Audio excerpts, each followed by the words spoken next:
Здравствуйте, меня зовут Яков Митрофанов, строительная компания «Альянс».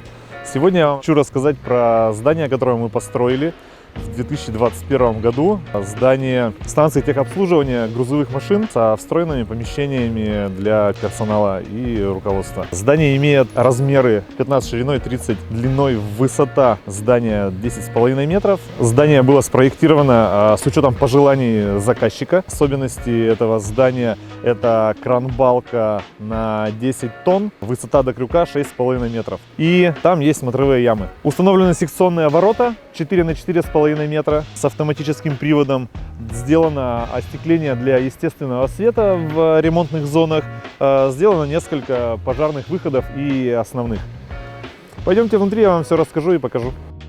Строительство этого здания у нас заняло вместе с проектированием примерно 5 месяцев. Строили зимой. Из нюансов на этом месте было здание кирпичное, маленькое, старое. Определенные трудности нам оно принесло, потому что пришлось сломать, долбить бетонный пол, который был сделан на совесть, от 20 до 40 сантиметров. Пришлось постоянно подстраиваться с фундаментами под существующие фундаменты, чтобы не попасть на них, чтобы лишнюю работу не делать, чтобы сэкономить силы и время. Вот как это здание выглядит внутри. Основная ремонтная зона, а основные работы будут проводиться здесь. Здесь установлена кран-балка, въездные большие ворота для грузовой техники. Сделана яма. Сейчас здесь идут работы по прокладке коммуникации, какие-то мелочи по установке ворот, электрика и вентиляция. После этого будет залит, соответственно, бетонный пол. На втором этаже мы видим помещение для персонала. Там будут раздевалки, кабинеты руководителя, небольшой склад, внизу котельная. То есть все, чтобы это здание функционировало автономно, чтобы сотрудникам было удобно здесь переодеваться, раздеваться, принимать пищу и устраивать свой быт после работы. Мы видим, что здесь достаточно светло. Естественно, освещения хватает для того, чтобы проводить работы днем без затрат на основное освещение в светлое время суток. Здесь были использованы сэндвич-панели самарского завода «Маяк». Это качественные панели, большое предприятие с автоматической линией. Ворота системы Алютех с автоматическим приводом. Пойдем наверх. Бытовые помещения сделаны высоко на втором этаже, чтобы внизу можно было дополнительно расположить ремонтную зону с каким-то оборудованием. Отсюда хорошо просматривается весь зал.